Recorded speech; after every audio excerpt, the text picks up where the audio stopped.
I've said it even in front of Chancellor Olaf Scholz of Germany.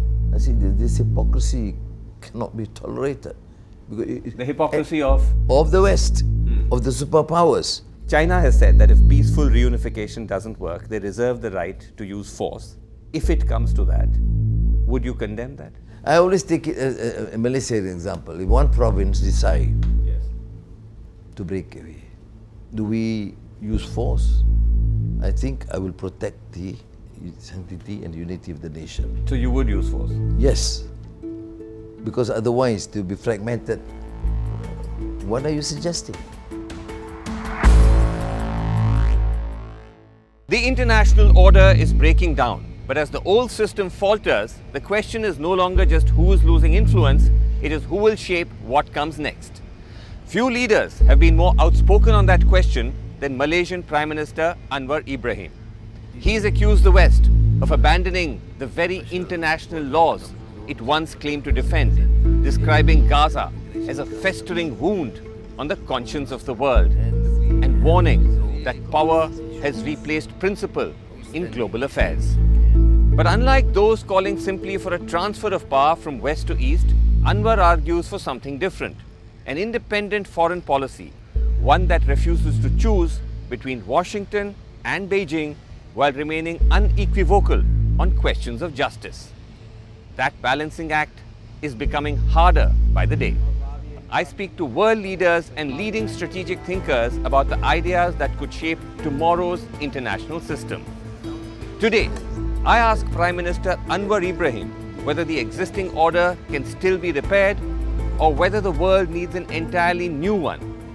Can countries like Malaysia chart an independent course between rival superpowers, or does dependence on the great powers come in the way of principle?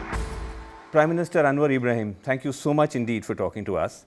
From Iran to Ukraine to Gaza, the world order is in turmoil like never before. You've been very outspoken about the need for middle powers, the global south, to come together and speak out against big power aggression. But is there a paradox here that these same powers, whether it's Russia, China, or America, they're big trading partners of yours, they're security partners of yours. So can you really hold them to account? Can you take them on? We trade, we engage, does not mean we necessarily need to agree.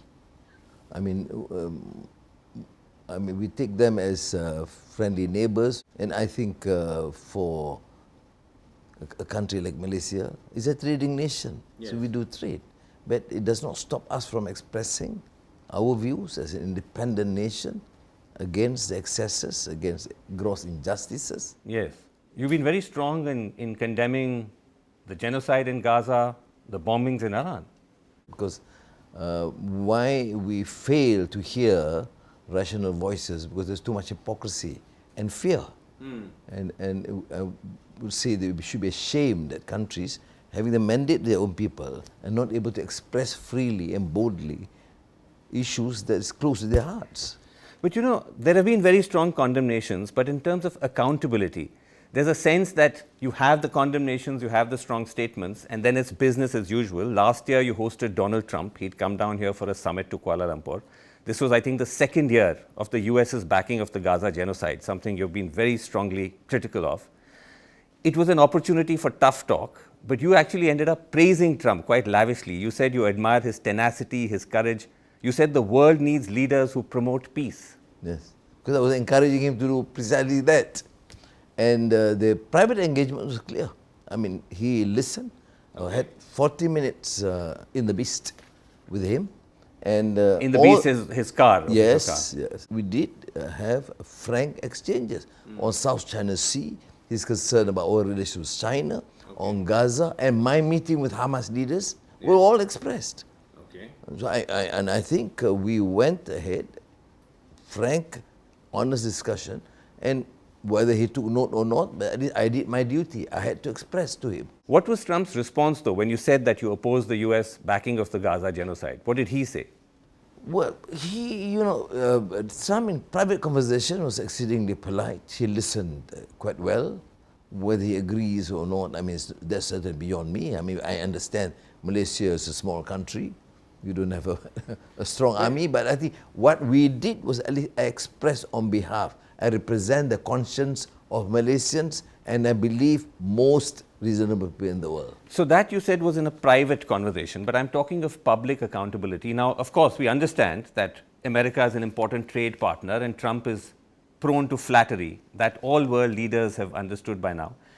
But if you were to just summarize where we are, because we're not in an ordinary time, just in the past year alone, America under Trump has continued to back the Gaza genocide, has with the support of Israel bombed Iran, killed their supreme leader, bombed a girls' school in Iran where almost 120 students died, abducted Maduro illegally. Is it time, if one talks about accountability, Prime Minister, for you to say publicly that these are war crimes, that Trump is guilty of war crimes? We did. Malaysia is probably one of the very, very few countries, or to my mind probably the only country, that passed strong resolution in Parliament. Saying what exactly? Saying firstly to condemn the aggression by Israel and the United States in Iran and call for immediate unconditional cessation of hostilities. I'm talking of beyond condemnation. I'm saying, would you hold Trump, the American administration itself, complicit in the genocide, complicit in war crimes? Would you be able to say that? The resolution is very clear. If I accuse the country of starting the war, and the bombing in Iran, I think it's very clear. But that's slightly different, though, from saying that they're complicit in war crimes and complicit in genocide. Condemning the war is different from direct complicity. No, but you look at the resolution as a whole. Yes. I mean, the condemnation is strong. Okay. And I think for a country, I think we went beyond most countries, almost all countries. And I don't, you should then question the other countries, why they're not saying this. We went ahead, and I think we have the courage, conviction, to go beyond what a normal, independent, small country can do. And we did. I'm asking because you are also part of the Hague Group, which is a group of countries that is pushing for the warrants against Benjamin Netanyahu for war crimes to be executed.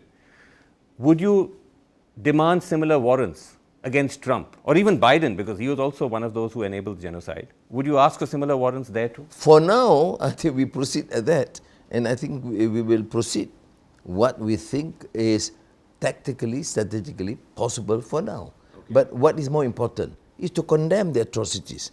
The only reason I'm pushing you on this is because it appears to be a time that goes beyond condemnations. Condemnations is, in a sense, business as usual. Now, as I listed, the amount of atrocities have mounted so high that is it time to think of other steps? For example, would you consider rethinking trade relations with America? You've cut off all trade with Israel because you accuse them of genocide.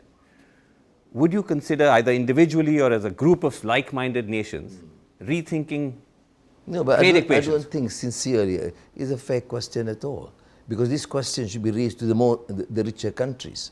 But you know, is to do that is to condemn the economy of this country, and people will not survive. You think that as a trading nation, for you to ask me then or suggest to consider the possibility of cessation of not hostility. Again, not secession. So let me hear from you. What do you think is a realistic way of holding a superpower like America to account for grave violations of international law that goes beyond condemnation? What do you think is a solution? It sounds great. It caters for a particular interest of a particular few that has expressed so much anger and anxiety. Yes, but it doesn't solve anything. I think what is needed is to continue this pressure to secure more support, to use all possible avenues in every single avenue that we have, either the OIC or the BRICS or non-aligned. In every single session, we continue consistently in a coherent manner to express these concerns. And I think this, to my mind, is important. And we do establish, for example, a special accord with countries like Turkey, with Brazil, with South Africa, with Spain, I mean, to make sure that it is more inclusive. But would you say, though, that I mean, of course, pressure and advocacy and diplomacy is very important. But would you say that's working though? Because what we're seeing right now is the bombs continue to fall on Gaza, on Iran. You're fully aware of what's going on in the West Bank. There's this unchecked aggression. So is that pressure enough? Is that being effective? Of course, it is not. Enough? That's why I think it is. I've said it even in front of Chancellor Olaf Scholz of Germany. I said this hypocrisy cannot be tolerated. Because The hypocrisy of the West, of the superpowers. And this has been happening. Don't talk about Gaza today. They've been there for the last 70 years. And now you expect an emerging country like Malaysia to solve that problem that's been there for 70 years. It requires courage, of course, to continue to demand an end to this. I know, with Gaza particularly and the Palestinian cause, you've been personally associated for decades, I believe. I think you even went there as a student. But coming back to our broader theme of the challenges of middle powers, of the global south holding big powers to account, in this region, China is the big power.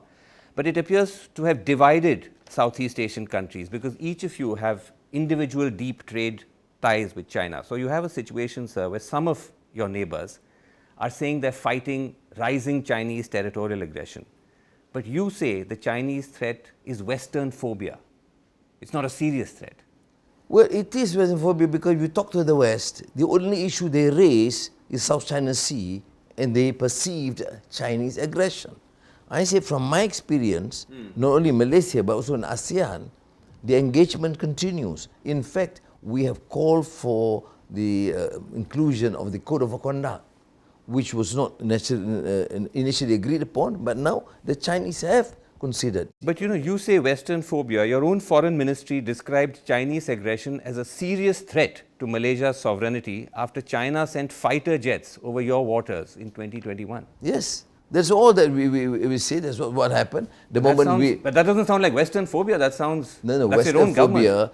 Because they have been harping on this on a daily basis and in every meeting. And I'm saying, other than that, once we did object or protest, they stopped. So you're saying that you found it as a one-off, but your own neighbors don't seem to agree. The Philippines defense minister said in May this year that China's expansionism is unabated. We are in for a long time struggle.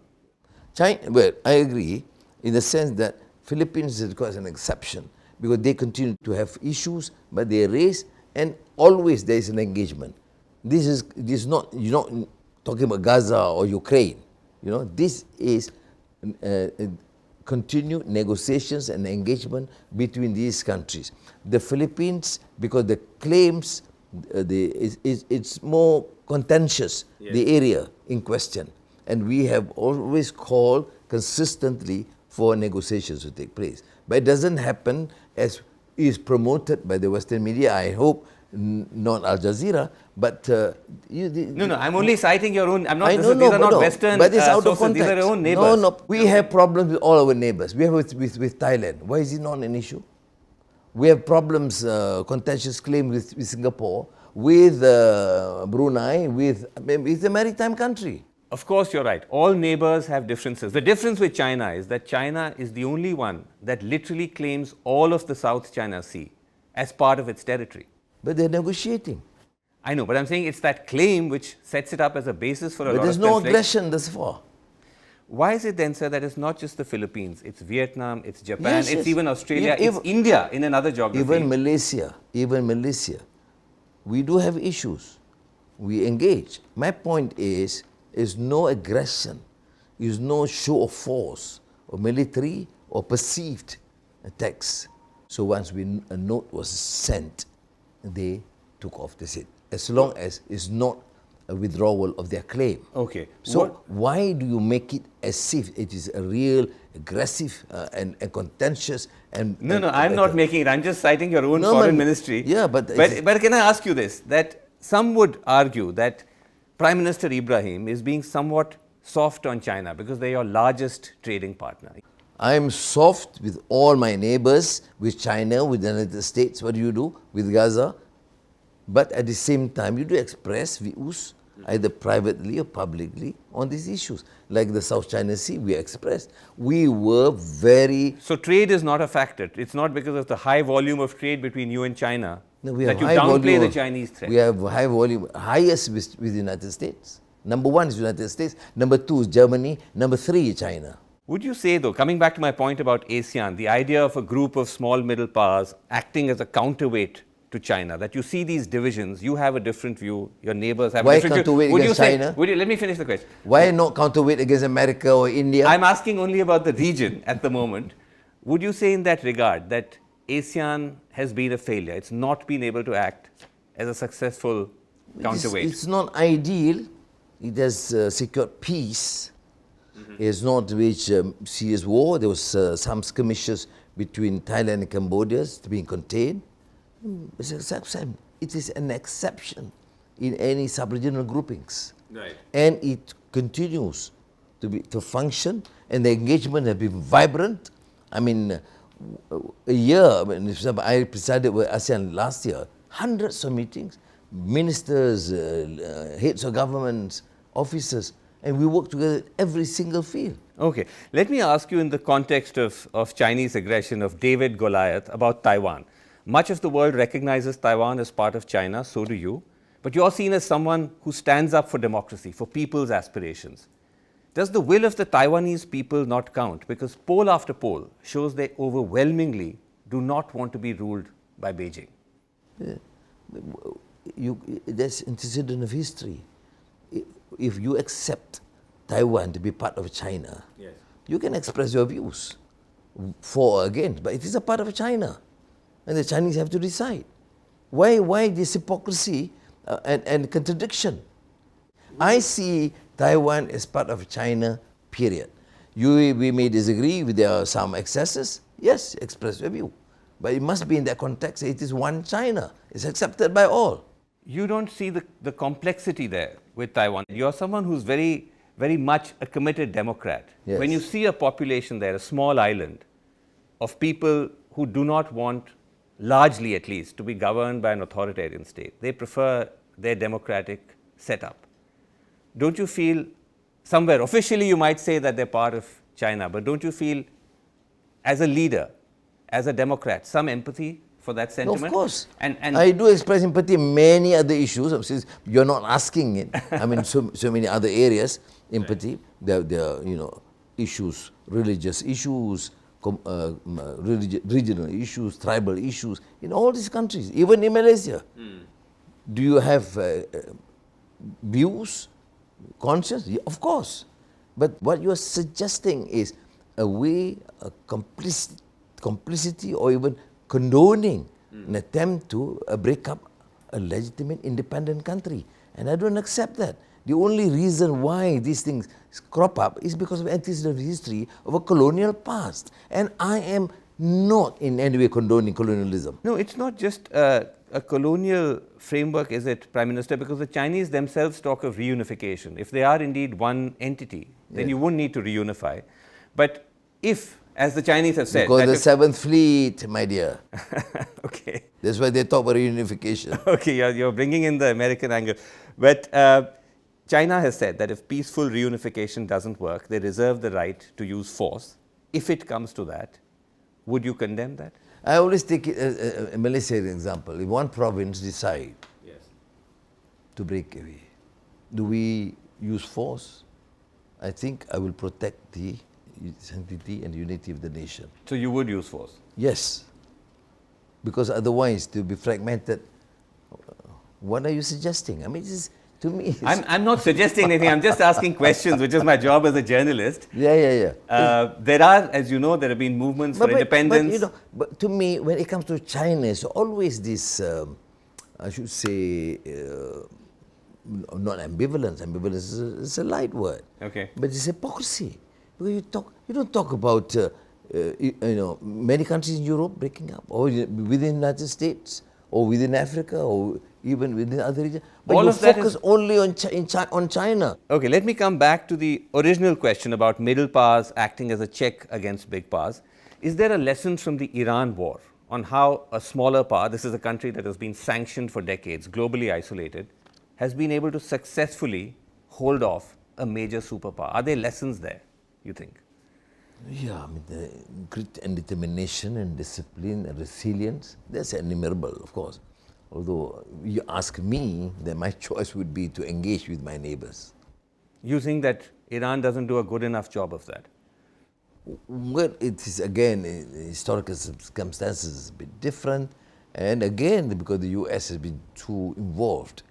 So I think if the only thing that I would hope would happen is, for example, for the big powers to stay apart, let them try and negotiate, resolve among themselves. But I'm also meant in the context of how Iran's position when it comes to anti-imperialism seems to be much more ideologically rigid and almost extreme. They've taken a kind of go-for-broke approach. Do you think that somewhere, as we see the recklessness of big powers, that there's a lesson there, or do you think that's untenable, that doesn't work in other contexts? You know, but my continued engagement in Iran, of course, they know our position. I always encourage it, and I said it to the president. You must engage. You must, deal with the neighbors and try and accommodate some of their concerns. Right. Our position is with all our neighbors. We have excellent relations, and I take great pride in that. I wasn't asking so much in the context of your neighbors. I was asking more in the context of the big powers. And I want to come back to where I started, that when you look at what is happening in the world right now, you might agree that this is the kind of turmoil and recklessness that we've rarely seen, where you have America launching war after war, violating multiple international rules.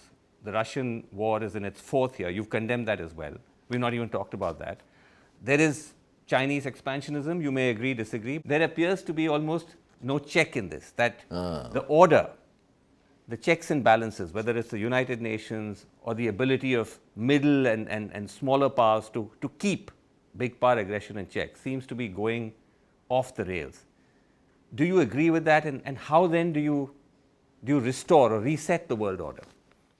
Well, I'm a small player. I don't have that high, lofty ambition of trying to reset the world order. As a practitioner, in the sense that involved in our engagements with the countries, as I said, particularly the emerging economies, the countries, we do express, from Africa, South Africa to Ethiopia, and of course ASEAN neighbors and countries, we always want this consistent, coherent policy. I'm against this unilateralism of this arrogance of power and hypocrisy of talking about free trade and imposing additional restrictions. You've been in public life for a very long time, Prime Minister. Too long, yes. Well, that's a matter of debate. But would you say there was a point in history when the global south, the smaller powers, had a greater say in the shaping of global events, of being able to course correct? Well, as a student of history, Yes. the period when we had Sukarno, Nehru, Chao En-lai, Nyerere, or Nkrumah, we thought, well, that was the hope for the future. Right. These emerging countries, newly independent countries, now asserting themselves, I thought it was beauty.